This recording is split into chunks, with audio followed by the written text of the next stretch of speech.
Hey guys, you ever thought, man, I really need to up my game when it comes to photography or just anything when it comes to how I communicate with my patients? Well, you're in luck today. I've got one of the best photographers on the planet. He's a genius and no BS when it comes to digital dental photography. This guy is awesome. So stick around. You're going to love this with my friend Adamo. Grab a pen and hit the share button.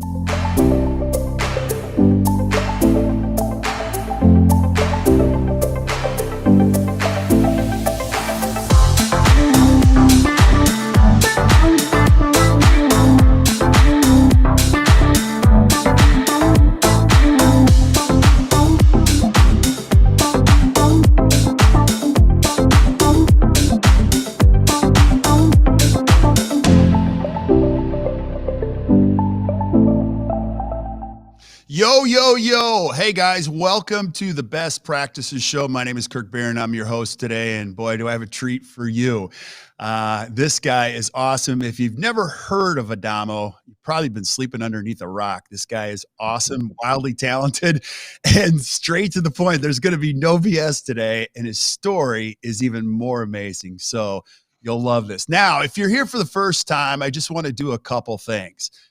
We watch the metrics a lot. And so we've got a lot of younger students, even dental students listening to the podcast. And I just want to congratulate you for showing up, doing some great learning. It's a great community here. There's no egos. We're just here to help you create a better practice and better life. And so if you're listening on Spotify right now or iTunes, wherever you're listening to the podcast, do me a favor. Go down to that little button. It says subscribe and just hit it.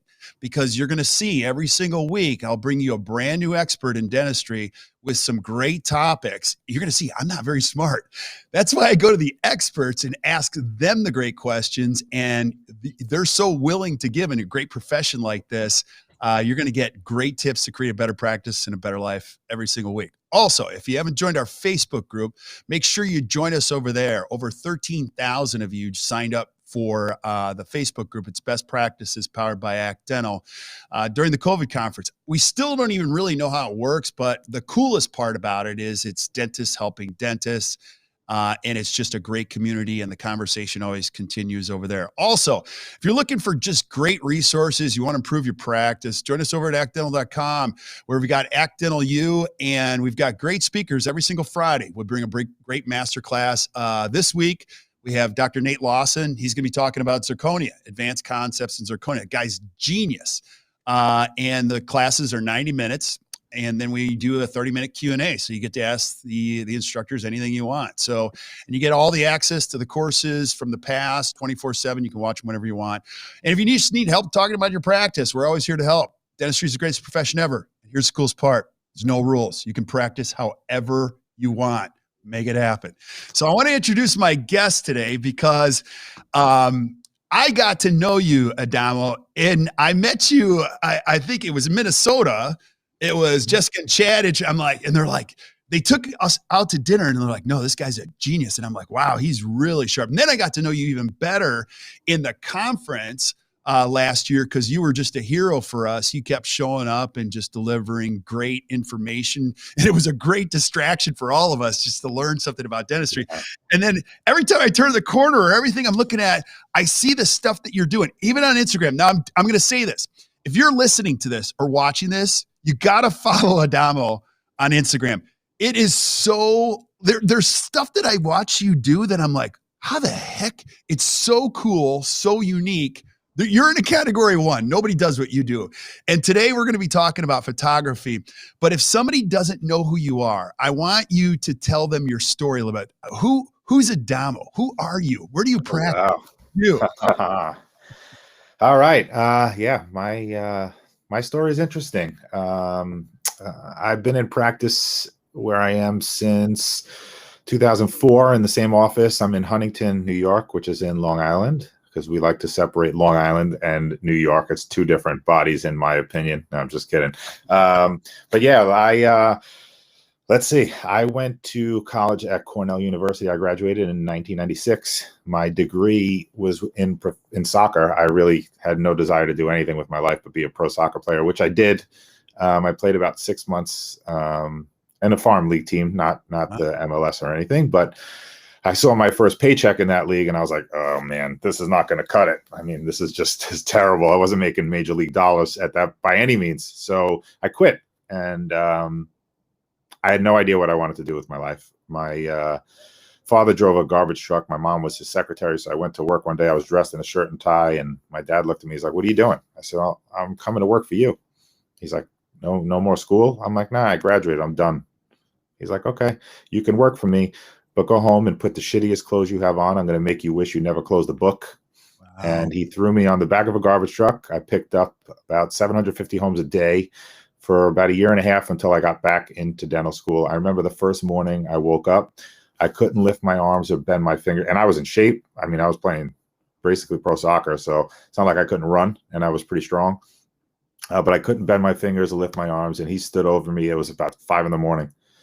And he said, this is the only day I'm going to give you off. Ice yourself, because tomorrow you're going back. And he did. He tortured me for 1.5 years. And it's crazy because as hard as I work now and the hours I put in between the office and the lectures and the articles, and it doesn't even compare. I mean, that job, I tip my garbage men so much at Christmas because it's brutal. I mean, it was the most unbelievable learning experience in terms of work ethic. And, you know, he always say to me, I wanted to teach you how to work with your head, not with your behind. And, it worked. But yeah, it was, when I got to dental school, I had been to the dentist maybe 4 times in my life. My parents are off the boat Italian, and we didn't go for 6. I don't even think I had a cleaning ever. I didn't even know what the dentist was. I got into school. Everyone was like, oh, my uncle's an oral surgeon, and my father's a dentist, and my mom's a dentist. And I was like, yeah, I never went to the dentist. I didn't even know what a mirror was, Explorer. So I appreciate your kind words about my successes and the stuff you see that you enjoy. But I really, truly believe anybody can do everything that I do if they have the heart, the passion, and the work ethic, because I knew nothing when I started, and I mean nothing. That's crazy. Now, your story is so unique. I mean, I don't think I've ever talked to anybody that's had that path in dentistry ever. I was telling you before we went live, like, I thought my path was a little hard because we had no money and I worked at Applebee's, but like that completely beats any story. And then also you shared a little story with about Denzel Washington. Can you share that? Because I think that's yeah. Somebody sent me a video, tagged me in a video on Instagram, and I opened it up, and it was Denzel Washington getting interviewed. And for the life of me, I can't remember who. It's a famous interviewer. I don't remember who it was. And Denzel Washington said, you know, I grew up in Malvern, New York, which is in Queens. And at 20 years old, I worked for the sanitation department of the town. And he picked up 22 square blocks of garbage. He was on the back of the garbage truck. And he said, that's hard. Like, making movies is nothing. Picking up garbage day in and day out is hard. And listen, I could totally relate. A lot of people know my story now because I usually open up my lectures with an intro on a video I have about that. And so when anybody sees Garbage Man or anything that has to do with Elvis, they send it to me. I hadn't gotten anything about a famous person in garbage, but I was pretty cool to see that somebody like Denzel Washington, who obviously clearly made it, understands what that work ethic is. And I can relate to that 150%. Yeah, that's totally cool. And we're going to talk about a lot of different things. You're a great influencer now, a great teacher in dentistry, but that wasn't like an easy path for you. You didn't just go into dental school and you're like, oh yeah, I took some courses and it kind of all worked out for me. How the heck did you get to where you're at right now? Like, how did that happen? You know, there's a book. I actually always quote this in my lectures too. There's a book that I got recommended by John Coyce, and it's called Talent is Overrated. And it basically talks about, you know, are people born with innate ability and stuff like that? And, you know, one of the people in the book that I quote and focus on, I'm a big golfer, is Tiger Woods. You know, I know we all know that he's been in a horrific car accident, but he seems to be doing okay. And obviously our thoughts and prayers are with him to recover quick. But in the book, it talks about Tiger's upbringing and how he was given his first metal golf club at 7 months. His father used to put him in a high chair. And he used to watch his dad hit golf balls like an on-reel video for hours and hours a day. He was getting lessons when he was 2 or 3 years old, on the course at 4. And one of the most interesting lines to me was Tiger Woods hit more golf balls by the age of 12 than most pros do by the time they're 30. And we think about how many golf balls professionals hit.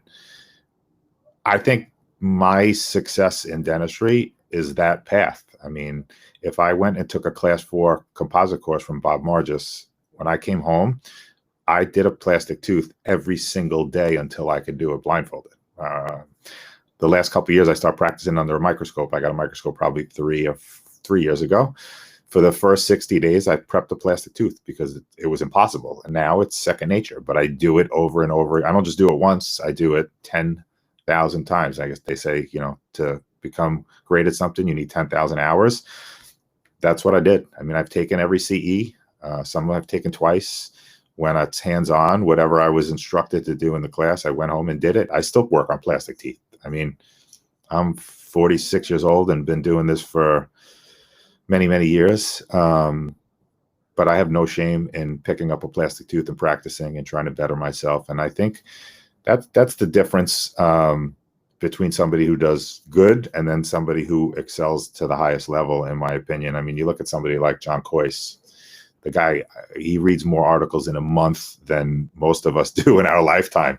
Right. And the amount of work that he had to do to put together the Coyce Center, or somebody like Frank Spear, same thing. You know, it's a different level of not intelligence, not ability, and not skill. It's work ethic, in my opinion. I think that's 80% of the battle. I mean, I know it is for me. I was not the smartest kid in dental school. I got in on a wait list, barely. Yeah. Academically, I wasn't great. I was good clinically, I'll give you that, but I worked hard. But I still practice a lot. And I think social media, you know, we talked about Instagram, that's great. But, you know, you're looking at 2-dimensional pictures. You have no idea how much work the person and effort put into learning that and doing it. And everybody wants everything so fast. It's such our society is, I want to click the button and it's done. And they think that they're going to get that good in dentistry because they looked at an Instagram post. And the reality is, you know, one of my biggest pet peeve questions I get is when I show my photos on Instagram is, what camera did you use? And I'm like, listen, I can physically send you my camera with my SD card and you'll never take a picture like me. Why?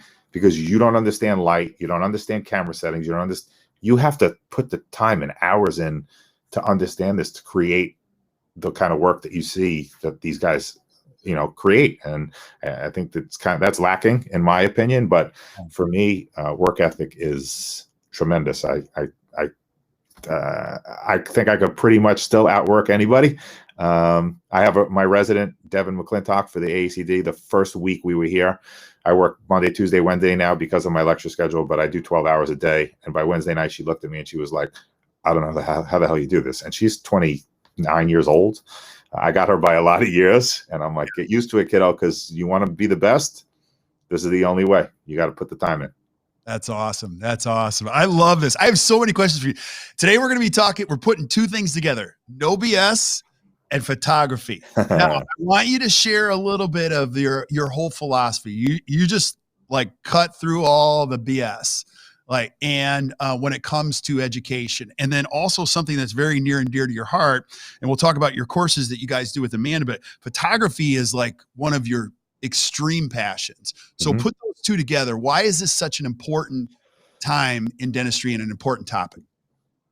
You know, I would say when I started with the AACD, I got pretty decent with the camera. You know, when I did accreditation, you had to take 12 photos, and I knew how to take basic photos.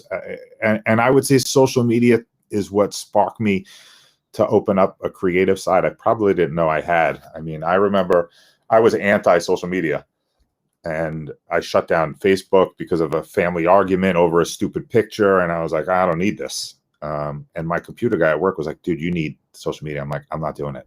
And my assistant at the time was like, why don't you do Instagram? I'm like, what the hell is Instagram? She's like, you just kind of put before and afters up. So I did. I mean, I had accreditation cases, fellowship cases I was working on. So I had good dentistry to post. They weren't artistic. They were, right, you know, your basic, what I do day to day. And then I started seeing these pictures from these 2 guys, and it was the same 2 guys in Venezuela. And it was just like, I was mesmerized. Wow. The artisticness, the beauty, the lighting. And I was like, I need this. So I contacted them and I said, I don't care what it costs. I'll fly both of you to New York. You can stay in my home. I want you here for 3 days to work, and you guys can hang out, and it's on me, whatever. And they did. They didn't know me from a hole in the wall. They flew up. We spent a couple days in my office.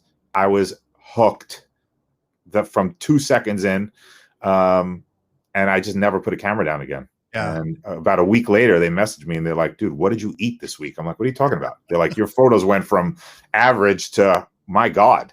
And they invited me to start teaching with them, and I lecture around the world with them. It's a photo course called When the Pictures Really Matter. They're amazing, outstanding, but they really started to to open up a side of me I didn't really know I had. And I started messing around with this lip art stuff before pretty much anybody was doing it. And I don't know, it just kind of took off. Now, everybody does, which is awesome. I mean, Right.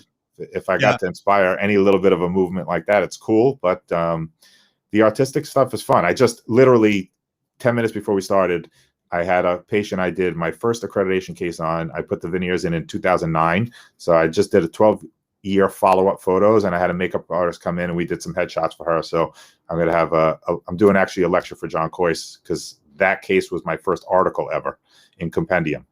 So I'm going to do I have the whole case steps and stuff, and I want to end it with a 12-year follow-up and now add these artistic photos, so you can see the migration of how my photography went from typical day-to-day ACD to now incorporating the artistic stuff. I think it's more important now in terms of the artistic stuff. I think day-to-day photography that I do, I can't practice. I don't know how anybody practices without a digital camera. I think you're nuts if you do. But if you can start getting into the artistic stuff, and it doesn't have to be crazy. I mean, the amount of advertising, I get so many patients from Instagram, and we used to spend $10,000 on 30,000 flyers to 5 local zip codes and get patients looking for deals, not looking for quality. So now on social media, I can advertise myself with the quality of dentistry that I do, and patients are coming to me because they're thinking, dude, this guy's good. I want him to do my teeth. I just got one yesterday. This guy's like, I need you. And I'm like, okay, here's my number, come. But to hit that kind of market, we would have to pay so much money that now it's free. Yeah. I'm glad you're saying this, because I just talked to my marketing guy, who's brilliant, last week. And he said, because I was saying the same thing. I hate social media. I hate Instagram. He's like, okay, reframe this. Say, I hate social media, or but I love what it does for my business. Say it with me. I was like, okay, I can say that. Like, I get that. That's what happened to you. Now I want to go back to the moment that you had those guys up. Give me the aha moment when those guys came up. Number one, I love the fact that you brought them to you, or you went to them. That's one thing that dentists don't get right. Like, you got to go find mentors. They don't just find you. You got to go get them. And number two, what was the big aha moment when those guys were with you that you're like, holy moly? What was one of the epiphanies you had? I mean, in the beginning, just understanding the camera settings, I was like, oh, that's what this does, or that's how that does, was great. But I remember the first picture I took with a different set of lighting that I didn't know existed. And I looked at the back of my camera and I was like, holy shit, that's the prettiest photo of teeth I've ever taken. I still post it because I think it's insane. But I never understood different lighting and how it could affect the teeth, and how it could bring out an artistic side, or showcase the veneers and the artistry or the soft tissue. It was a photo with 2 soft boxes in the back of my office. The first time I clicked it on my assistant, I was like, oh my God, that's it. I'm never putting down a camera again. I was obsessed. That's awesome. That is awesome. And then from there, you just spawn like, I'm going to work on this, and I'm just going to keep getting better and better and better. What are, you talk to a lot of dentists. You talked to one yesterday at a stoplight. Tell that story. What do they get wrong when they want to go down this path? Where do you find that they're off, or that they get wrong on this journey? Yeah. So it's funny, because the dentist I spoke to yesterday, I think, actually had it right, which is not usually the common thing on the phone call. I just did a post on this. A lot of people will ask, if I post a composite, which composite? That's really not the question you should ask. What camera? It doesn't really matter, to be honest. You need to understand how the composite I'm working with handles. What color is it really? How does it reflect light? and stuff like that. People, they just want the simple, give me the cookie cutter, but no two teeth are the same. No two situations are the same. So if you don't understand the material you're working with, whether it be a camera or composite or impression material, you're never going to get it right. So this doctor messaged me. I saw it on Instagram, and she's like, I have to ask you a question, and I need to talk about a topic, and I know you're going to be no BS, so can you talk to me? I happen to be at a red light. I'm like, I'm in the car. Perfect. I got a half-hour ride. Call me.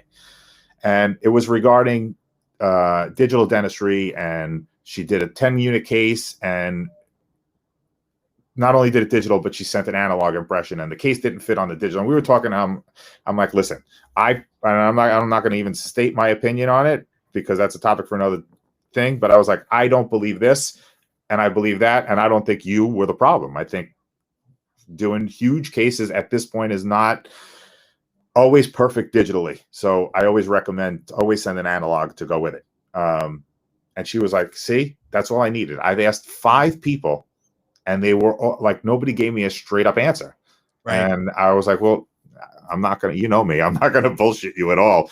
But most of the time the call is, hey, can you tell me about the composite system you use? And I'm like, you can have it. I'll mail it to you. But if you don't understand what milky white means, or what incisal clear means, or what EA1 is, how are you going to layer a tooth? Right. Like, you really need to study what material you're using. And it's all personal preference. There's so many good companies. There's so many good materials. You have to find what you like, but you also need to understand what the hell the material does, you know? And it drives me nuts with composites, because you post a composite veneer case that might be 2 shades, and they're like, what system? Does it matter what system? Or should you understand what system you're using? And if you like it, figure out the color and so on and so forth. So that's one of the things that drive me nuts. And the doctor yesterday totally had it right, because it was a question of, I did research on this. I stretched the limit this much. Is it me, or what's your experience? So that's an awesome question to talk about, because I had the same problem that she happened to have on a very similar case. So that's good learning experience. But just for when now, like I said, people want answers so fast. Yeah. And they want the easy cookie cutter way. And listen, you're not going to do great dentistry if you think it's going to come easy. You got another thing coming. Yeah. Now I want you to go a little bit deeper on that, because I love this. I'm picking up what you're putting down, because I love it, because you just got to ask better questions. You got to get into the why. I love getting into the why. And as you can imagine, I talk to dental students all the time, you know, and one of the things I'm like, get ready. You're walking in the greatest profession ever, but you got to be a committed learner. And so I'm going to have you back. We're going to talk about a lot of things. I want to talk about the class 4 composite, all that stuff. But today I want to go into the photography, which is this. If a young kid's listening to this right now, and she's thinking about being a dentist, how important is it to really get good at photography to be a great dentist? Like, give us some good perspective on that. What do you think? I think personally, it's a non-negotiable piece of becoming a great dentist, but that's my opinion. And I second your opinion 150,000%. You know, when I teach dental photography, I focus on 7 reasons why photography is important. One of them happens to be self-assessment. So I'm my own worst critic. I mean, I probably have enough Instagram posts for the next 10 years if I post every day. And I haven't posted them because I look at my work and I'm like, damn it, I don't like that line angle. I mean, and I'm being super critical, where I think at this point, a lot of people wouldn't even notice. A couple of years ago, I started a trend. Every week I would post a case that I didn't love, but it was good. And I called it Almost Graham.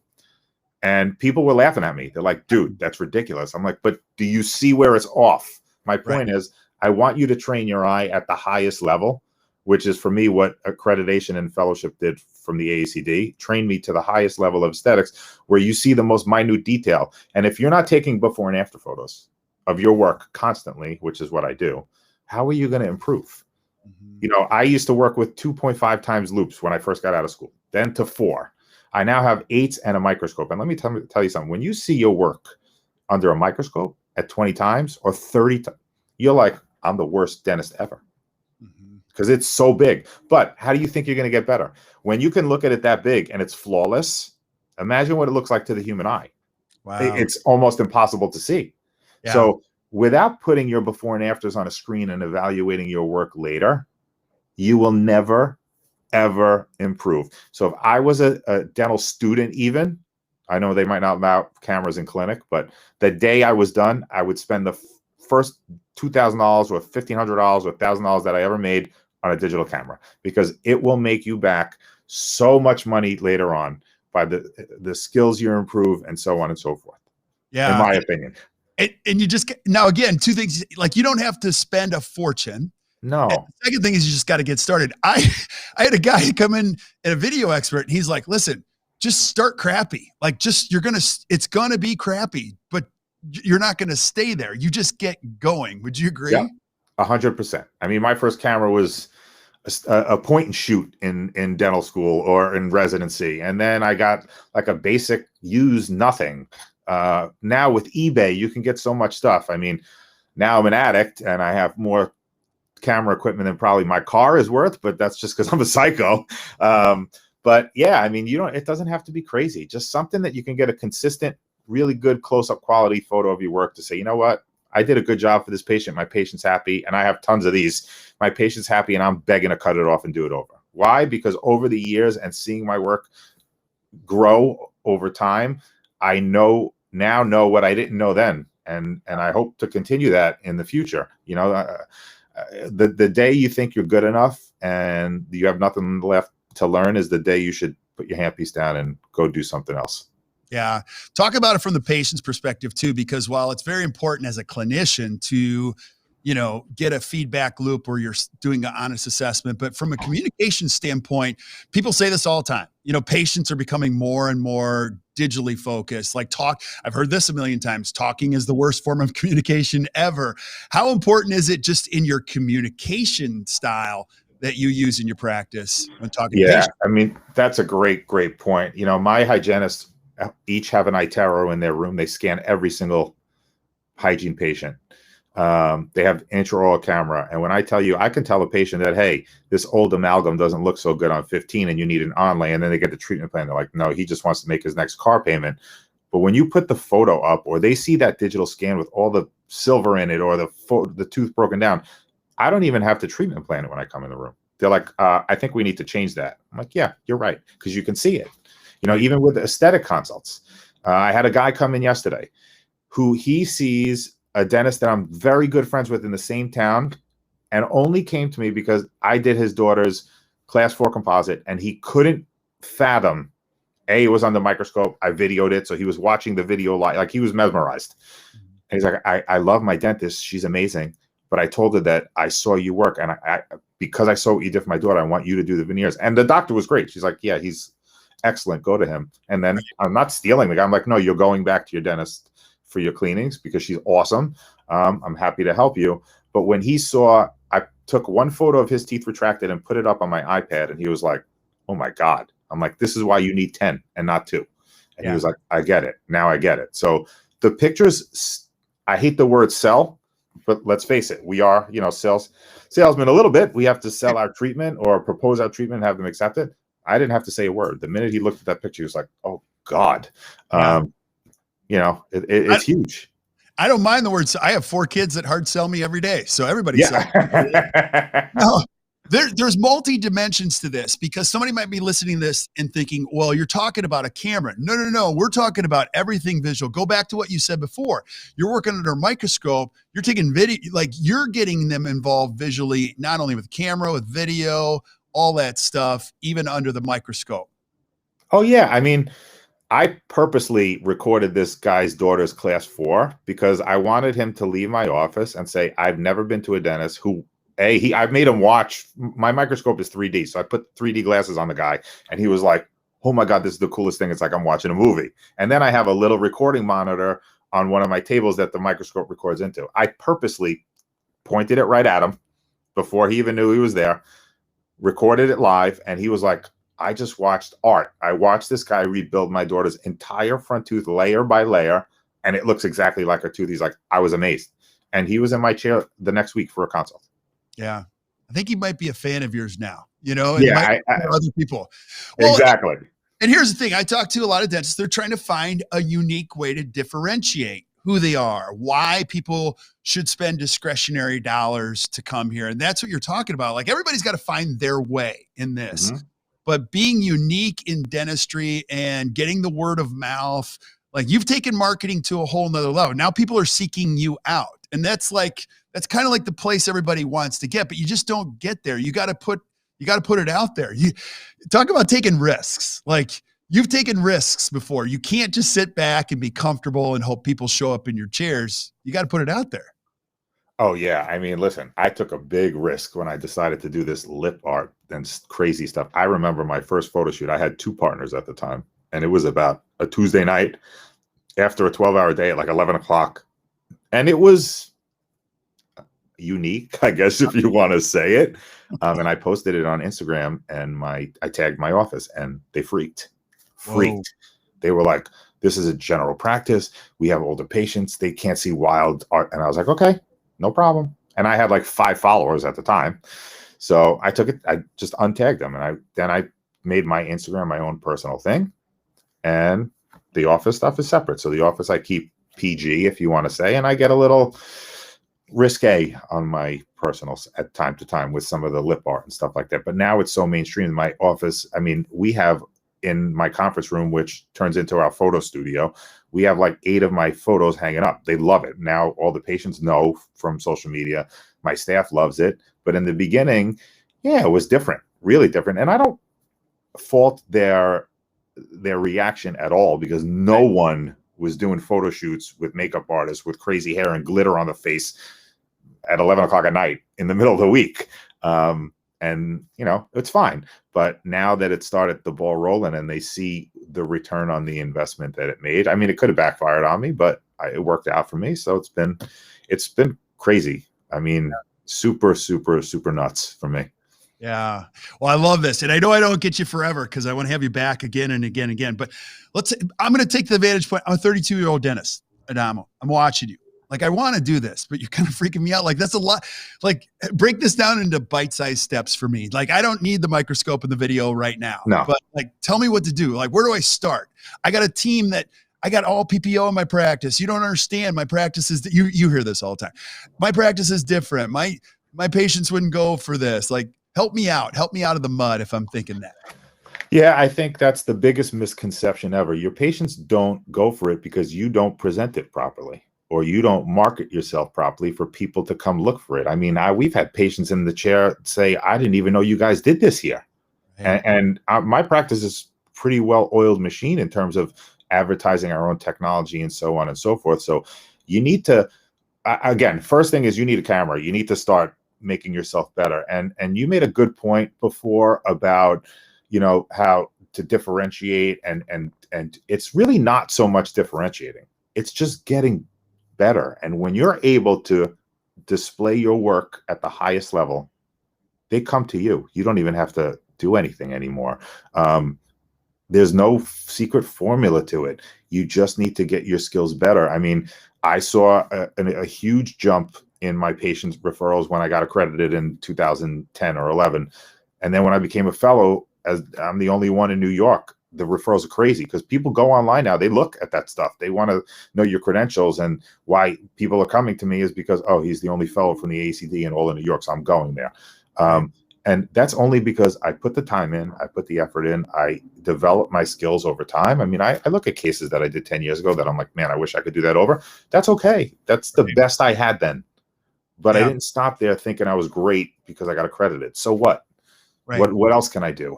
And still, I'm accredited. I'm a fellow.